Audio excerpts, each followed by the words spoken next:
to the republic for which it stands, one nation, under God, indivisible, with liberty and justice for all.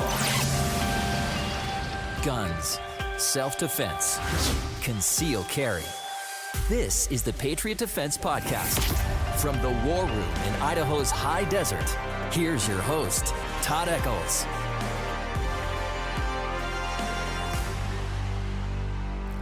And I am back. It is a Tuesday mid-morning, let's say, and I am tucked away in the war room somewhere. I messed that all up, but this is Todd. This is Patriot Defense, and I'm tucked away in the war room somewhere in the high desert of southern Idaho, and I still think I screwed that up. It's obviously been too long since I've done a podcast. I messed that whole intro up, but for those of you that are still listening, you know who I am. I had a few minutes. I was like, I meant to get out here and do this on Sunday, and I did not. I mean, it was Mother's Day. There was stuff going on.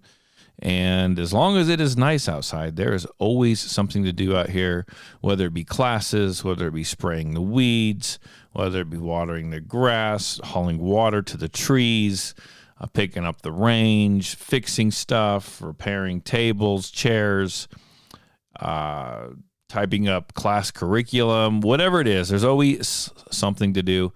And I know this isn't high on my list of priorities. In fact, today, to be honest with you, I don't mind doing the podcast, but today I kind of had to pry myself away. I've got a list of things a mile long that I need to get done, some prep for some classes, it's kind of some stuff around here, and I had to just... I got done with my run, I'm a workout, took a shower, and I was like, you need to head straight out here before you get into anything, or you're not going to make it out here. Now, today is supposed to be unusually hot here at Patriot Defense. We're supposed to be up to like 96, 98 degrees, and then they're supposed to get some terrible winds to crank up tomorrow, so I can do my inside projects tomorrow. So I figured I'd sneak out here. Not a whole lot has been going on around here. I mean, just the basic classes. We've got the academy classes. We've got the permit classes. Those are all up and rolling. Those never stop. They always just kind of keep on rolling. It's getting a little dicey. I won't say dicey. A little spotty with private classes. They just kind of come and go. It is what it is. We're actually getting into graduation season pretty soon, and that always slows it down. But I'll be honest with you right now, I think money is tight for a lot of people. Fuel is up, is through the roof. We've got groceries are still high.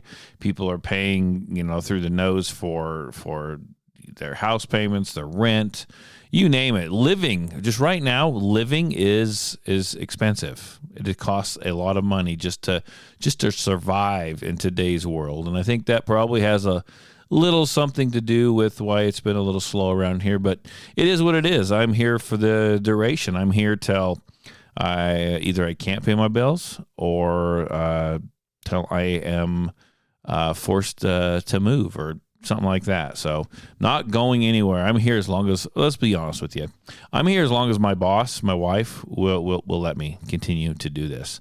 So you're kind of stuck with me. We had our first defensive dynamics 1 class over the weekend. This week? Yeah, over the weekend. It was Saturday. I tell you what, these are all kind of just blending together for me. Saturday, and it went off fantastic. I had some students I knew. So I had some students show up and take it that I hadn't seen in a couple years. That was kind of nice. I had a couple new students take it.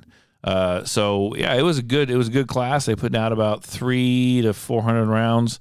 Everyone had a great time, good shooters, and it was really fun in that class. So to take someone who shot okay, but they had a bigger size group, and then by the end of class, they had tightened it up. They were faster, they were more confident, and honestly, that's what that class or any class is set up for. The defensive dynamics class specifically, right? How does it take someone who is not very, who can shoot okay, but how does it take someone with a group the size of a milk jug and make them continually hit something the group the size of a baseball or less? How does it do that? It does that through repetition, just like with everything. It's really not rocket science. We go into the finer details of the grip, the finer details of the trigger press, and then we just lock it in. I make sure they know it. I make sure they understand it. I make sure they are practicing it. And then it's just shoot one round at a time, just like you shoot anything, but one round at a time. We don't mag dump. We make every round count. And after 300 to 400 rounds of that, you get to where that muscle memory is kicking in. You're getting to the point you remember how to do it each and every time that you've done your trial and error, and now you're locking this thing in to that muscle memory. And it shows. It's all about repetition, just like anything. Just like that guy that, for example, like basketball. Now, I'm not much of a sports guy, but I mean, I played enough basketball, and I've seen enough movies. I understand how it works. You take that guy and you say, okay, you're gonna master the free throw. Okay, so you put him there. You make sure he's got good form. You make sure he's got good everything. That he spins he lines everything upright. That he pushes the ball off correctly. All those fundamentals, you get those locked in, and you just have him do what? You have him shoot. You have him do the exact same thing, the correct thing, over and over and over again. It's really that simple. And the next thing you know, he's just dropping shots. Like he's just nailing these shots every single time. And it's the same way when it comes to shooting. It's repetition. And you might be thinking to yourself, well, how can someone do that? Why do they need to take a class to be able to achieve that? And I'm not saying that you have to take a class to be able to achieve that. But sometimes what it is people need, and I know I do, someone to show them what to do, and then someone to stand there and make sure they do it. Those people are essentially, even though in this class there was like 7 people shooting, they're essentially performing. They're performing for themselves, and they're performing for me and my other instructor that was helping me out on the range. And so they're going to be focused on doing everything correct every single time, because if they're not, we're going to see it, and we're not going to call them out, but we're going to see it, and we're going to correct them, and they can't get lazy in that class. Right? And so sometimes people need that. They need to sign up for a class and have some instruction and have someone there holding them accountable for each and every shot. And that's what we do. Now, the next class is Defensive Dynamics 2. Now, that's going to take everything that they've learned in the one class, the grip, the trigger press, the reset, all that stuff. Now, they got to keep this. We're going to build, and then we're going to come from holsters. We're going to draw from a holster, drive out, take that nice shot. Come from a holster, drive out, take that nice shot. And again, we're going to do that 300 to 400 times. And we use different targets and a different rate of fire and stuff like that for each drill. But you are getting those repetitions in, those reps in. You're getting that draw in, and you learn how to build. And again, they're not just doing this on their own at a range. They're here where they have instruction, and they have 2 guys walking around, 2 instructors walking around watching them, right? Keeping them accountable for everything, holding them accountable for everything every time they take a shot. Did you do this right? Did you do that right? Did you see this? I saw you bowling. I saw you fishing. Call them out. Make them do it right. Make them do it correctly. And that's how this all works. So that was a fun class. I did enjoy that. It's nice to teach some of those classes beyond a beginner's style of class. So I did enjoy that. Now, what else has been going on here at Patriot Defense? Well, I'm going to go back into this, and sometimes people don't know, and sometimes they do, but they try to get away with stuff. And I've had a rash of people over the last month that get a hold of me, and they say, hey, we need a place to come shoot. And I love that people are getting out and shooting. And they say, can we come use your range? And pay you a few dollars.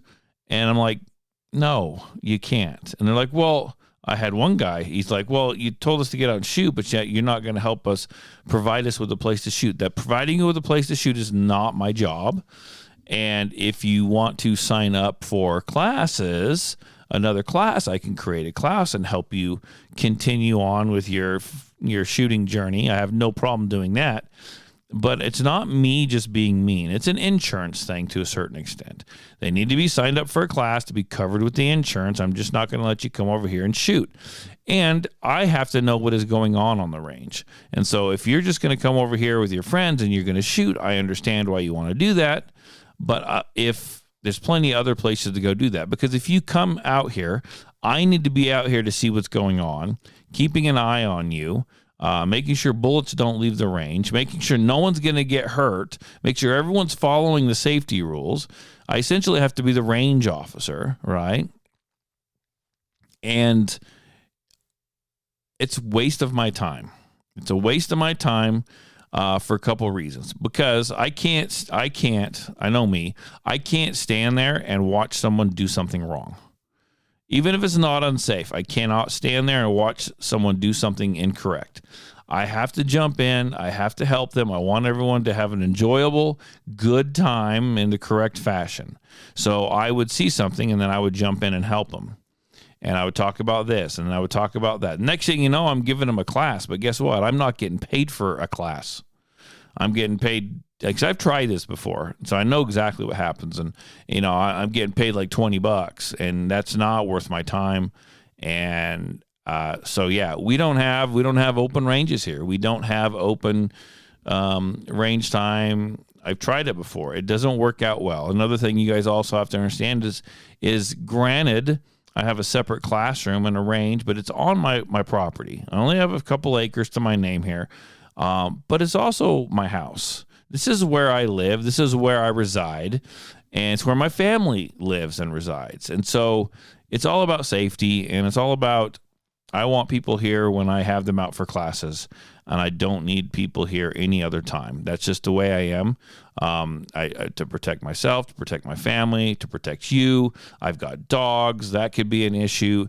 It's a whole thing. So if you want to shoot on my range, you have to get signed up for a class. That's just the way that's gonna work. I can't do that any other way. Now, granted, I could probably make a few bucks. I even talked about at one point about having some kind of like membership type thing here, but man, I just could not make it work with my setup here. I just couldn't make it work.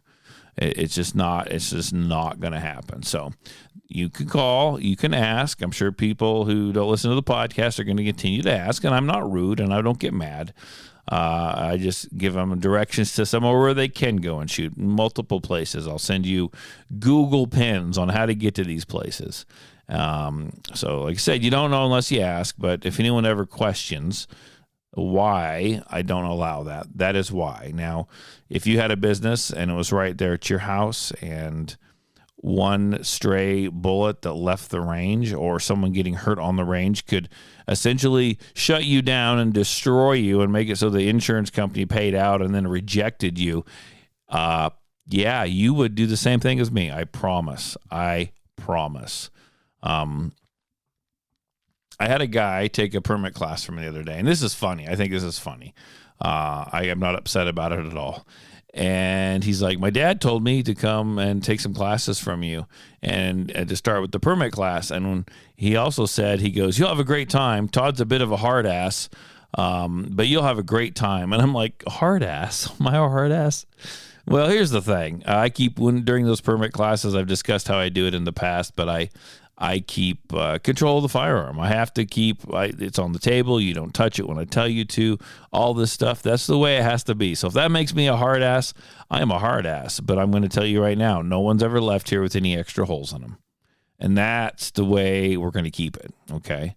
So, yeah, I'm a hard ass. Yeah, I'm a real hard ass.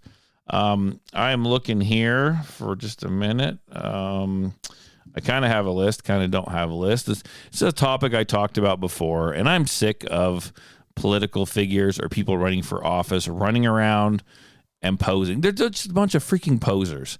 I hate this poser thing. I hate people posing. I hate people who say they're for my gun rights, but yet they carry a gun wrong. Or the only time they touch a gun is when they're taking their campaign photos. Like, that just irritates me to no end. And that's on all levels of government. That's the lowest levels of government, local to county to state, all the way up to the federal government. Whenever I see those old pictures of Trump, like looking at a gun in a gun store or something like, I'm like, you freaking poser. That's all you are. You're a poser. Even local guys here with carrying 1911s in Uncle Mike's holsters. I'm like, that's a turnoff, man. That is a huge turnoff. You don't know what you're doing. You're not a gun person, or you would. And it's just how well are you going to know the ins and outs and be able to stand up for my gun rights if you don't even know how to handle one? That's kind of what kills me. So I had a couple more things here, shifting gears. You know how the podcast goes, folks. I shift a lot of gears. I'm going to come out and say I've given the Trump administration a lot of crap because of the things that they weren't doing for the Second Amendment. And it seems to me that they got rid of Pam Bondi. They got someone else in the ATF. They got someone else as the whatever she was, the Attorney General, and they might be getting some of this stuff figured out, and they might be doing some good things for the Second Amendment crowd. I'm hoping that is the case. It seems to be that way. I'm very optimistic. I just kind of keep an eye on it, and I'll give kudos where kudos is deserved. And right now, go for it. They seem to be doing absolutely fantastic. Keep moving forward. Let's finish some of this stuff out. What I hope, this isn't just lip service. I hope this isn't just what happens when President Trump and his administration, or just him, says, "Hey, we gotta pander a little to the Second Amendment crowd. Let's say we're doing this. Let's show them that we're doing this, and then they can breathe a sigh of relief, and then we can move on, and we'll come back and tickle it every now and then, right?" I hope that's not what this is, right? I hope it's a real thing, and they're going to continue to move forward and do the stuff that was promised and said. I'm still not a Trump fan. I'm not a fan of his or his administration. But this might be moving in the right direction, and I'm gonna keep my fingers crossed. Now, here's a question that I have for the crowd. This is just something that it's just been in my mind. I've been just kind of musing on it for just a little while, and I've been to a lot of these I've gone a lot of different directions, and I've been a lot of these places that I'm going to talk about. I say places. I've been in a lot of these state of thinking, the state of minds that I'm going to talk about next. My question is, how far do we go with how do I put this? I agree with the Second Amendment. I support the Second Amendment. I think gun rights are awesome. I think we should all have them. We shouldn't get rid of them. I think it's a right. Everyone should have them. And how much do we let that control our life or dictate to us how we live our life? Now think on that for a minute, because that sounded really bad when I said that. But here is what I meant when I said that. For example, I tell everyone, and it's true, I carry a gun wherever I legally can. I carry a gun every day wherever I legally can. And I do every day wherever I legally can. Okay? If there's a store right there and I need to go in there and they don't want my gun in there, I need something in that specific store that I can't find somewhere else, I'm probably gonna, I'll leave my gun behind, and I will go into that store, and I will do what I need to do and get what I need to get, and we all do to a certain extent. Now, some of you people are probably going to go, well, if it's concealed, it's concealed, and you know what? I've said that too. But you know what? I can't encourage people breaking the law. Okay, I can't encourage people doing that. But we all do it. We all go into the post office, and that's fixing to maybe change. But we all go to the post office, and we go to these places where you can't have the firearm. But how hard of a line, how hard of a stance do we take? Does it determine where you live? Does it determine where you go on vacation? I mean, what is that, right? I know he's listening to the podcast right now, and I'm not knocking him at all.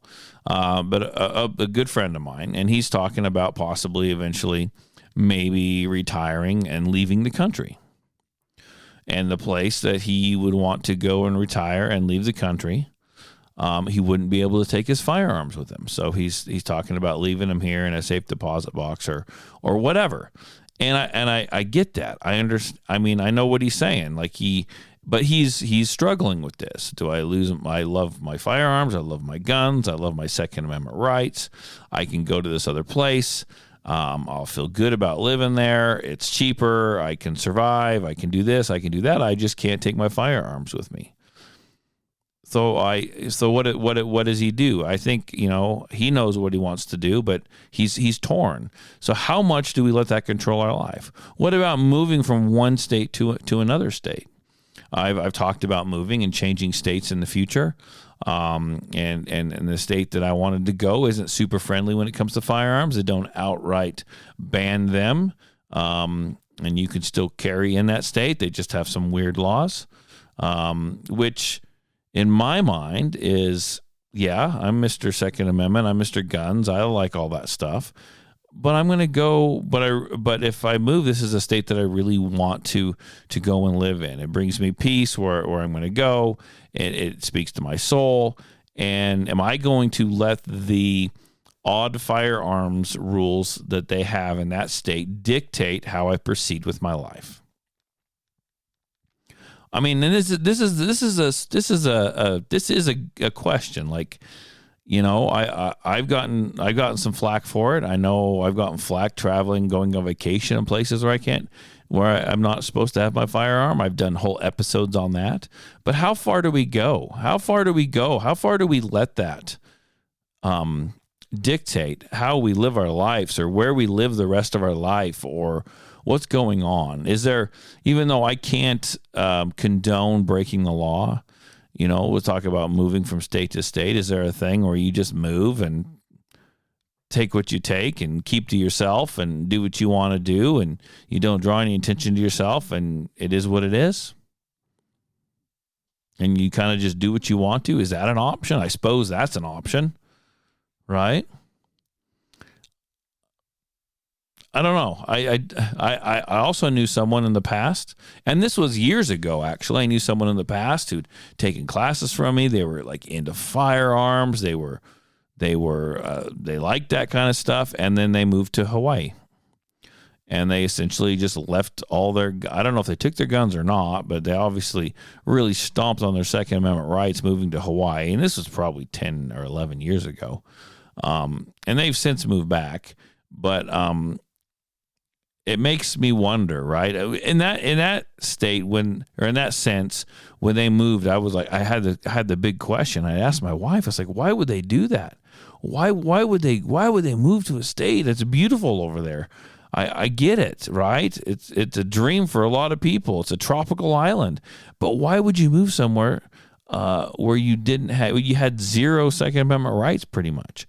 Why would you make that choice? Why would you do that? Well, I'm kind of in that situation, and I've thought about it, and I don't know. What would you do? How do you let the Second Amendment dictate your life? And I know there's going to be a lot of people that say, I carry anyway. I carry however I want anyway. I'm going to do whatever I want to do, and that's fine, tough guy. You're going to say that, but I find that a lot of that's a lot of bluster. That's a tough guy stance. I don't know what you're compensating for, but that's a tough guy stance. I've I've seen it, and I've seen the guys that say that, and I've seen the guys that take that stance, and I look at them and I'm like, you're compensating for something, but I don't know. That's what's on my mind lately. Like I said, how far do you let that dictate your life? So, I mean, without, going to prison necessarily. So, just a question. Just thought I'd throw it out there. Give you guys something to think about. Maybe your answer is easy. Maybe you got to give it some thought. Maybe I brought some of this up, and it causes you to question some things and ask, like, how important is this to me? Well, it's pretty darn important to me. But do I want it to? How much do I want it to actually affect my life? So anyhow, just thought I'd throw that out there. But I got to go, folks. I got some projects I got to get done. It's supposed to be blazing hot today. I want to get some of the stuff done before before I roast out there. So I will let you guys go. I'll talk to you later. Bye.